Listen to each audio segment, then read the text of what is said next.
Okay. Good morning from the state capitol. Peg Larson and John Call here. It is Wednesday morning and getting close to the final deadline, which is Friday, for all bills to be out of both bodies, even though I have to say that they're moving much faster than anyone would have expected. On the House floor tomorrow, they're going to be doing the supplemental budget bill, which turns out to be the budget bill with the finances from every committee that is a finance committee: health, education, environment, and this is the size of the bill. It's House File 3172. And there's things in there for education. For English language learners, I have increased the amount from $704 to $726. And in the policy bills, which are traveling separately, they do extend the years. In one bill, in the Senate, it's 6. In the House, it's 6. In the Senate, it's 7. And those bills will go through on their own. They're talking about teacher reviews, performance reviews, or a lot of things in the bills, special ed funding, and cutting down on the paperwork and those are just some of the highlights that they're doing.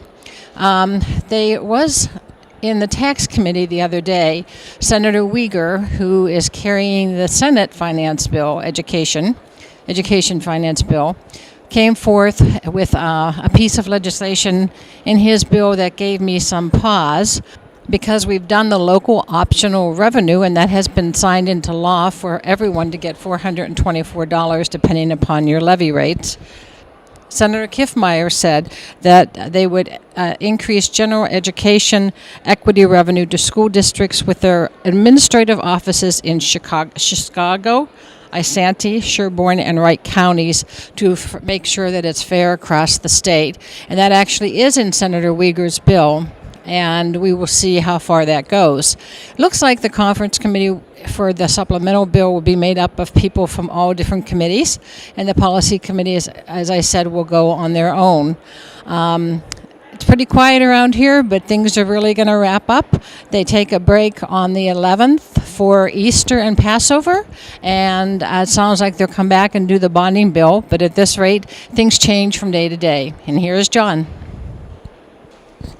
Hi, John Call here. There's not a whole lot to add to what Peg has said. I still looking at how much is in the pipeline, which isn't all that much in a session that has such tight deadlines.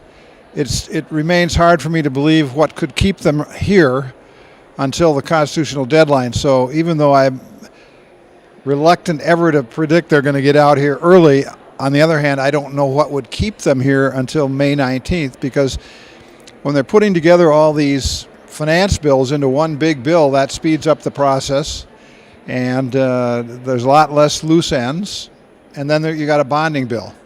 So, I'm hesitant to say it, but I just don't know how they're going to be able to drag it out till May 19th.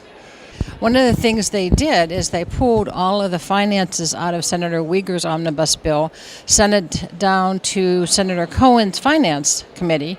They then sent just those pieces on to the tax committee, which took them up there, and then they sent it back to the finance committee.